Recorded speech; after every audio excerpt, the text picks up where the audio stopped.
हरि ओं नमो भगवते वासुदेवाय। ओं नमो भगवते श्री महापुरुष अच्युतानंदाय। जय जय महापुरुष अच्युतानंद जी की जय। सुप्रभात। समस्त श्रोता वक्ता ज्ञानी गुणी पंडित साधु सन्थ एवं उपस्थित अच्युत प्रेमी मानक ए दीनहीन अकिंचन तपनर आभूम प्रणाम। तो सज्जन मंडली, आज एक सुंदर कथा मुझे चिंता कर निकट आज प्रकाश करी बोली।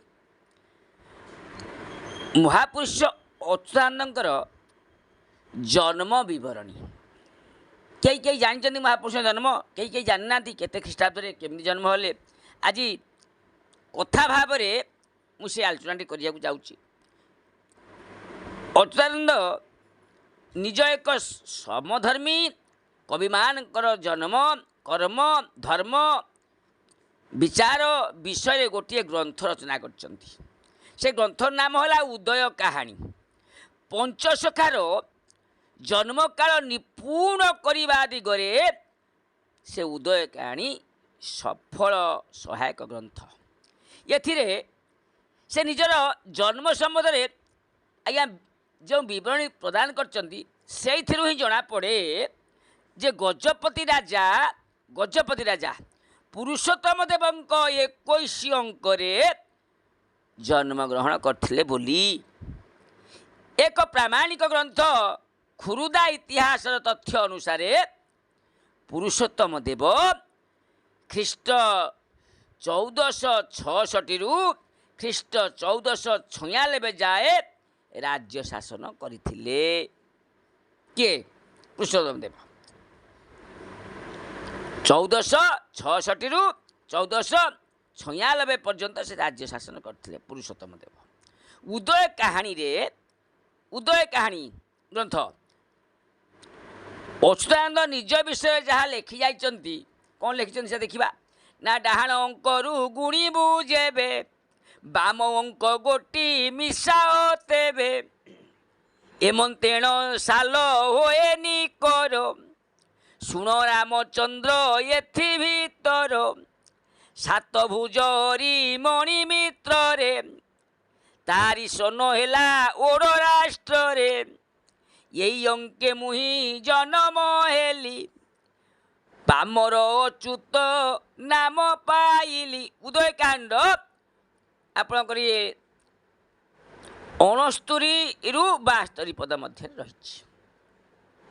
यार अर्थभाव जानवा हेले एक गाणितिक समाधान पंथा बाहर करने को कौन ना गणितटी है 7 युक्त भुज 2 युक्त अरी बा रिपु 6 युक्त मणि बा रत्न 9 युक्त मित्र बा सूर्य 12 समान 36। यही 36 डाहाण अंक को बाम अंक गुणिले 18 होउछि।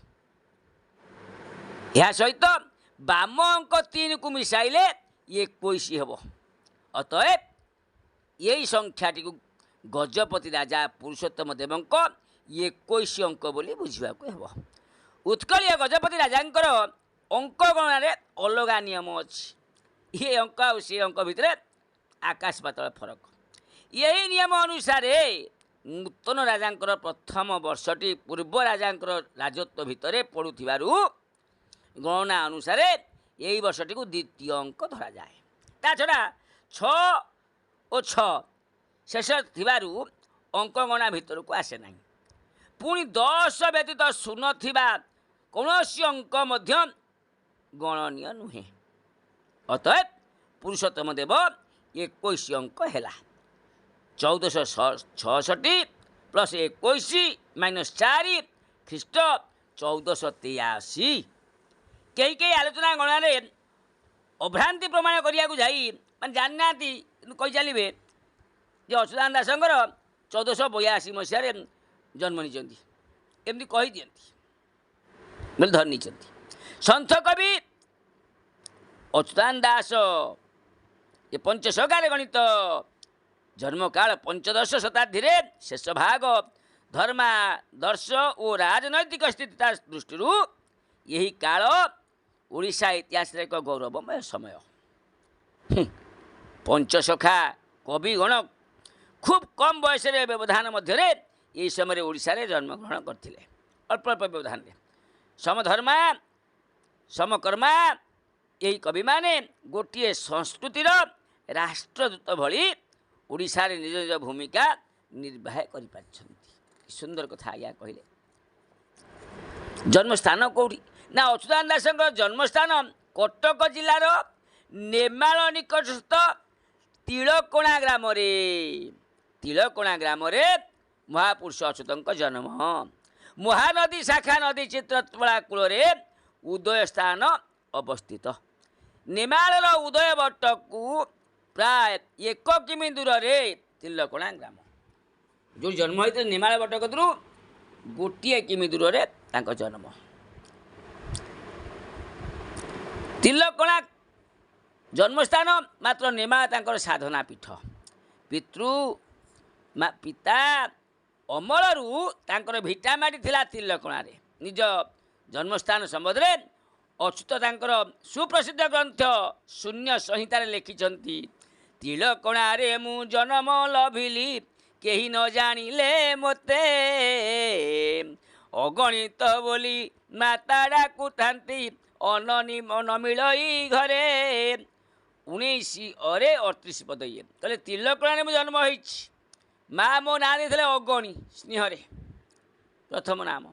ଏଣୁ ଖାଇବାକୁ ତ ଘରେ ମୋର ପାଏନା। ଚିତ୍ରତ୍ପା ନଦୀ କୂଳରେ ଏକ ରମଣୀୟ ନିକାଞ୍ଚନ ସ୍ଥାନ ନେମାଳ। କବି ଅଚ୍ୟୁତାନନ୍ଦ ଜୀବନରେ କଠୋର ସଂଘର୍ଷମୟ ମୁହୂର୍ତ୍ତ ଗୁଡ଼ିକ ନେମାଳରେ ବଟବୃକ୍ଷରେ ପରିପୂର୍ଣ୍ଣ ରମ୍ୟ ସ୍ଥାନରେ କଟାଉଥିଲେ। ନିକାଞ୍ଚନ ଏହି ନିରୋଳା ସ୍ଥାନରେ ବସି ସେ ଜୀବନର ଗୁରୁତ୍ୱପୂର୍ଣ୍ଣ ନିର୍ଣ୍ଣୟମାନ ନେଇଥିଲେ ଏବଂ ସେହି ସ୍ଥାନ ତାଙ୍କୁ ଜ୍ଞାନ ଭକ୍ତି ଓ ଈଶ୍ୱର ସତ୍ତା ସମ୍ବନ୍ଧରେ ଅଦ୍ଭୁତ ଅନୁଭବ ଆଣିଦେଇଥିଲା। ସେଥିପାଇଁ ଜୀବନର ପରବର୍ତ୍ତୀ ସମୟଗୁଡ଼ିକୁ ଏଇଠାରେ କଟାଇବା ପାଇଁ ସେ ସ୍ଥିର କରିଥିଲେ। ଅତଏବ ତାଙ୍କ ଲେଖାରେ ନିଜର ନିବାସ ସ୍ଥଳ ନେମାଳ ବୋଲି ସେ ଅଧିକାଂଶ ସ୍ଥାନରେ ଉଲ୍ଲେଖ କରିବା ସହିତ ଅନେକ ଅନେକ କଥା କହିଛନ୍ତି। ଏହା କିଛି ବିଚିତ୍ର ଘଟଣା ନୁହେଁ। ତିଳକୋଣା ଓ ନେମାଳ ବ୍ୟତୀତ ଆଉ କେଉଁ କେଉଁ ସ୍ଥାନରେ ତାଙ୍କ ଜନ୍ମ ସ୍ଥାନ ତ୍ରିପୁର ବୋଲି ଉଲ୍ଲେଖ କରାଯାଇଛି। ବହୁ ଆଲୋଚିତ ତତ୍ତ୍ୱ ଗ୍ରନ୍ଥ ଶୂନ୍ୟ ସଂହିତାରେ ବି ସେ ତ୍ରିପୁର କଥା ଲିପିବଦ୍ଧ କରିଛନ୍ତି। ଏହା ବ୍ୟତୀତ ତାଙ୍କର କ୍ଷୁଦ୍ର ଗ୍ରନ୍ଥ ବର୍ଣ୍ଣଟିକାରେ ମଧ୍ୟ ସେ ତ୍ରିପୁର ସମ୍ବନ୍ଧରେ ବ୍ୟାଖ୍ୟା କରିଛନ୍ତି। ତାଙ୍କ ଭାଷାରେ ଶୁଣ ବାବୁ ତୁ ହି ବ୍ରଜ କୁମର ସଂସାର ଜନମ ସାର ତ୍ରିପୁର ନିତ୍ୟ ନୀଳାଚଳ ପୂର୍ବ ଦ୍ୱାରରେ ଥମ୍ବ ଗୋଟି କରୁଣ ନାମରେ ସେଠାବୁ ବିଂଶ ପାବଚ୍ଛ ଠାବେଣ ତ୍ରିପୁର ଗ୍ରାମ ସୀମା ନିରୂପଣ ଯେଉଁଠାରେ ବଳି ପାତାଳି ଥିତି ସୁରମାନେ ଯେଉଁଠାରେ ଗମନ୍ତି ମଞ୍ଚରେ ନିତ୍ୟ ସ୍ଥଳ ଅଟେ ସେହି ସେଠାରେ ଗୋପ୍ୟାନ ତ୍ରିପୁର ଭୂଇଁ। 35-40 ପଦରେ ମହାପୁରୁଷ ଆଜି ଲେଖିଛନ୍ତି।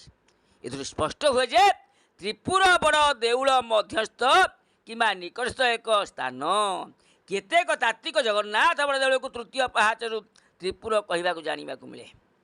ବର୍ଣ୍ଣଟିକାର ବିବରଣୀ ଏହି ଯୁକ୍ତିକୁ ସମର୍ଥନ ବି କରେ। ଅଚ୍ୟୁତାନନ୍ଦ ପିତା ପୁତ୍ରହୀନ ଥିଲେ। ସେ ସନ୍ତାନ କାମନା କରି ଜଗନ୍ନାଥକୁ ଅହୋରାତ୍ର ପ୍ରାର୍ଥନା କରୁଥିଲେ, ପ୍ରଭୁ ପୁଅଟିଏ ଦିଅ, ପୁଅଟିଏ ଦିଅ। ଜଗନ୍ନାଥ ସ୍ୱପ୍ନାଦେଶ କଲେ, କାଲି ପ୍ରଭାତରେ ପୌର ଧୂପରେ ଗରୁଡ଼ ପଛକୁ ଚାହିଁ ତୃତୀୟ ପାହାଚରେ ଯାହାକୁ ଦେଖିବୁ ସେଇ ତୋର ପୁତ୍ର ରୂପେ ଜନ୍ମ ହେବ। ଅତଏବ କବି ଅଚ୍ୟୁତାନନ୍ଦ ଦାସ ଏହି ପ୍ରସଙ୍ଗଟିକୁ ତ୍ରିପୁର ସ୍ଥାନ ଜନ୍ମସ୍ଥାନ ବୋଲି ଉଲ୍ଲେଖ କରିବା ଯୁକ୍ତି ବୋଲି ମନେ ହୁଏ।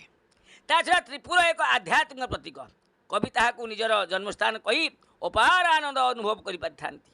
ପ୍ରକୃତରେ ଦେଖିବାକୁ ଗଲେ ଜଣେ ଯୋଗଜନ୍ମା କବି ପାଇଁ ଗୋଟିଏ ନିର୍ଦ୍ଦିଷ୍ଟ ଭୂଖଣ୍ଡ ସବୁ କିଛି ନାହିଁ।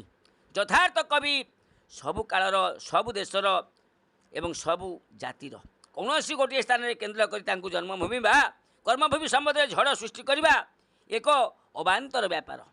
ମାତ୍ର ଏଠାରେ ନିଜେ ସ୍ରଷ୍ଟା ତାଙ୍କ ସୃଷ୍ଟି ସମ୍ପଦ ମଧ୍ୟରେ ଯେଉଁ ଭିନ୍ନ ଭିନ୍ନ କଥା ଉଠାଇଛନ୍ତି ତାହାକୁ ନେଇ ଓଡ଼ିଆ ସାହିତ୍ୟରେ ବିତର୍କ ହୋଇ ଆସିଛି। ଏହି ଜନ୍ମସ୍ଥାନକୁ ଭିତ୍ତି କରି ଅଚ୍ୟୁତାନନ୍ଦ ଏକାଧିକ ଥିବାର ଯୁକ୍ତି କରାଯାଇଛି। ଏଠାରେ ସେସବୁ ଯୁକ୍ତିର ଅସାରତା ପ୍ରମାଣ ପାଇଁ ଏ ପ୍ରସଙ୍ଗ ଉତ୍ଥାପନ କରାଯାଇଛି। ସୁନ୍ଦର କଥା ଆଜ୍ଞା, ଆପଣ ଦେଖନ୍ତୁ ମହାପୁରୁଷଙ୍କ ଜନ୍ମ ବିବରଣୀ କେତେ ସୁନ୍ଦର କଥା। ପିଲାଦିନେ କ'ଣ କରୁଥିଲେ ନା, ପିଲାଦିନେ ଅଚ୍ୟୁତାନନ୍ଦ ନିଜ ପରିଚୟ, ବଂଶ ପରିଚୟ ଅତି ସ୍ପଷ୍ଟ ଭାବରେ ନିଜ ରଚନାରେ ଲିପିବଦ୍ଧ କରିଯାଇଛନ୍ତି। ଉତ୍କଳର ଗଜପତି ରାଜା ପୁରୀ ମନ୍ଦିର ଶାସନ ପରମ୍ପରା ସହିତ ଅଚ୍ୟୁତାନନ୍ଦଙ୍କ ପରିବାର ସମ୍ପର୍କ ଥିଲା ଅତି ନିବିଡ଼, ଅତି ଘନିଷ୍ଠ। ଅଚ୍ୟୁତାନନ୍ଦ ପିତାମହ ଗୋପୀନାଥ ମହାନ୍ତି ଶ୍ରୀକ୍ଷେତ୍ର ଛାମୁକରଣ ଥିଲେ। ଛାମୁ ମାନେ ରାଜା, ରାଜାଙ୍କ ଆଦେଶରେ ସେ କାର୍ଯ୍ୟ ସମ୍ପାଦନ କରୁଥିଲେ। ସେ ଜାତିରେ ଥିଲେ କରଣ ଏବଂ କରଣ କର୍ମ କରି କାହାତିପାତ କରୁଥିଲେ। ତାଙ୍କ ପରେ ତାଙ୍କ ପୁତ୍ର ଦୀନବନ୍ଧୁ ଶ୍ରୀକ୍ଷେତ୍ରର ଖୁଣ୍ଟିଆ କର୍ମରେ ନିଯୁକ୍ତି ହୋଇଥିଲେ। ଏ ଅଚ୍ୟୁତାନନ୍ଦଙ୍କ ବାପା ଦୀନବନ୍ଧୁ ଖୁଣ୍ଟିଆ। ପ୍ରତାପରୁଦ୍ର ଦେବଙ୍କର ଶୁଭଦୃଷ୍ଟି ତାଙ୍କ ଉପରେ ପଡ଼ିବାରୁ ସେ ଏଭଳି କର୍ମ କରିବାର ସୁଯୋଗ ପାଇଥିଲେ। ଏହାପରେ ସେ ସାଧାରଣରେ ଦୀନବନ୍ଧୁ ଖୁଣ୍ଟିଆ ରୂପେ ପରିଚିତ ହେଲେ। ଦୀନବନ୍ଧୁ ଖୁଣ୍ଟିଆଙ୍କର ଅନେକ ବର୍ଷ ପର୍ଯ୍ୟନ୍ତ ସନ୍ତାନ ସନ୍ତତି ହେଉନଥିଲା, ଅପୁତ୍ରିକ ଥିଲେ। ତାଙ୍କ ପତ୍ନୀ ପଦ୍ମାବତୀ ଗଭୀର ମନ ଦୁଃଖରେ କାହାତିପାତ କରୁଥିଲେ। ଦୀନବନ୍ଧୁ ଖୁଣ୍ଟିଆଙ୍କର ସ୍ତ୍ରୀ ଯେ ମହାପୁରୁଷଙ୍କର ମା, ସ୍ୱାମୀ ସ୍ତ୍ରୀ ଉଭୟ ଜଗନ୍ନାଥଙ୍କ ପାଦ ତଳେ ନିଜର ହୃଦୟକୁ ବେଦନା ଅହରହ ଜଣାଉଥିଲେ। ଏକଦା ସ୍ୱପ୍ନାଦେଶ ରାଜା ଆଜି ହେଲା ଯେ, ସେବକ ଦୀନବନ୍ଧୁ ତୁମେ ମୋର ଭକ୍ତ, ତୁମେ କୃଷ୍ଣ ସନ୍ତାନଟି ଲାଭ କରିବ। ଯେ କୃଷ୍ଣଙ୍କର ପ୍ରତୀକ ସନ୍ତାନଟି ତୁମେ ଲାଭ କରିବ। କାଲି ପହୁଡ଼ ଧୂପ ବେଳେ ତୁମେ ସ୍ୱାମୀ ସ୍ତ୍ରୀ ଶ୍ରୀମନ୍ଦିରରେ ଉପସ୍ଥିତ ହେବ। ପହୁଡ଼ ପଛରେ ଯାଇ 22 ପାହାଚ ତୃତୀୟ ପାହାଚକୁ ଲକ୍ଷ୍ୟ କରିବ। ସେଠାରେ ଯେଉଁ ଶିଶୁଟି ଦେଖିବ, କ୍ରୀଡ଼ାରତ ଥିବ, ସେଇ ହିଁ ତୁମର ଭବିଷ୍ୟତ ବଂଶଧର। ପରଦିନ ବାସ୍ତବିକ ତାହା ହିଁ ଘଟିଲା। ଯଥା ସମୟରେ ସେ ଦିବ୍ୟ ସୁନ୍ଦର ବାଳକଟି କ୍ରୀଡ଼ାରତ ଥିବା ଦେଖିବାକୁ ପାଇଲେ। ଆହା, କମନୀୟ ରୂପ, ମୁଗୁନି କଳା, ମାତ୍ର ଅଧିକ ସମୟ ନୟନ ଫିଟାଇ ତାକୁ ଦେଖିବାକୁ ଦୀନବନ୍ଧୁ ସମର୍ଥ ହୋଇପାରିଲା ନାହିଁ, କାରଣ ସେ ବାଳକ ତତ୍କ୍ଷଣାତ୍ ଅଦୃଶ୍ୟ ହୋଇଗଲା। ଏହା ଅଚ୍ୟୁତାନନ୍ଦଙ୍କ ନିଜସ୍ୱ ବର୍ଣ୍ଣିତ କାହାଣୀ ପଛରେ ଭାକ୍ତିକ ଝଲକ ଥାଇପାରେ। ମାତ୍ର ଏ କଥା ସତ୍ୟ ଯେ ଅଚ୍ୟୁତାନନ୍ଦ ହେଉଛନ୍ତି ଦୀନବନ୍ଧୁ ଓ ପଦ୍ମାବତୀର ଅନେକ ପୂଜା ଉପାସନାର ଫଳ। ସନ୍ତାନହୀନ ଦମ୍ପତିର ଦୁଃଖମୟ ପରିବେଶ, ସୁସନ୍ତାନ ଆବିର୍ଭାବ କେବଳ ଈଶ୍ୱର କୃପାରୁ ହିଁ ସମ୍ଭବ ହୋଇଥାଏ। ବିଶ୍ୱାସ ଦୃଢ଼ୀଭୂତ ହେଲା। ପୂର୍ଣ୍ଣ ଗର୍ଭା ପଦ୍ମାବତୀ ମାଘ ଶୁକ୍ଳ ଦଶମୀ ତିଥିରେ ଜନ୍ମ ଦେଲେ ଏକ ସୌମ୍ୟକାନ୍ତ ଶିଶୁ। ଅଚ୍ୟୁତ ନିଜର ଜାତ କର୍ମ ସମ୍ବନ୍ଧରେ ଶୂନ୍ୟ ସଂହିତାରେ ଉଲ୍ଲେଖ କରିଛନ୍ତି। ଜାତ କର୍ମ ପିତା ମାତା କଲେ ଷଠି ଉଠିଆରି ତୁଲେ, ଅଗଣା ଅପୋଷା କରିନ ମୋ ନାମ ଅନେକ ସେ ଦେଲେ। କେବଲେ ଅନାମ ଅଗଣିତ ନାମ, କେବଲେ ଅନନ୍ତ ହରି। ପିତାମାତା ଶେଷେ ଡାକିଲେ ମୋତେ ଅଚ୍ୟୁତ ନାମ ଧରି। ମହାପୁରୁଷ କହିଲେ, ଜାତକର୍ମ ପିତାମାତା ଷଠି ଉଠିଆରି କଲେ, ଅଗଣା ପୋଛାପୋଛି କରି ଅନେକ ପ୍ରକାର ମୋତେ ଡାକିଲେ ସଧାରେ। କିଏ ଦେଲା ଅଗଣି, କିଏ ଦେଲା ଅନାମ, ଶେଷରେ ମୋ ମା ଡାକିଲେ। କ'ଣ ଡାକିଲେ? ମୋ ବାପା ମା କହିଲେ ନାଇଁ ମୋ ସେ ଅଚ୍ୟୁତ। ଏତେ ସୁନ୍ଦର କଥା ଆଜି ଆପଣଙ୍କୁ ଆଲୋଚନା କଲି। ପୁଣି ଆସନ୍ତାକାଲି ପ୍ରାତଃ ସମୟରେ, ଏହି ସମୟରେ ମହାପୁରୁଷଙ୍କର ଜୀବନୀ ବିଷୟରେ, ସେ କେମିତି ଜନ୍ମ ହେଲେ ତା ତ କହିଲି। ଏଣୁ ସେ ଅପୁତ୍ରିକ ଦୋଷ କେମିତି କଟିଲା, ମୁଁ କାଲି ପୁଣି ପ୍ରାତଃ ସମୟରେ ଆଲୋଚନା କରିବି। ହରି ଓମ୍। କେମିତି ଲାଗିଲା ଆପଣ ଜଣାଇବେ। ହରି ଓମ୍। ସର୍ବେ ଭବନ୍ତୁ ସୁଖିନଃ, ସର୍ବେ ସନ୍ତୁ ନିରାମୟଃ, ସର୍ବେ ଭଦ୍ରାଣି ପଶ୍ୟନ୍ତୁ ମା କଶ୍ଚିତ୍ ଦୁଃଖ ଭାବ ଭବେତ୍। ओम शांति शांति शांति। जय जय महापुरुषोत्तम जी की जय।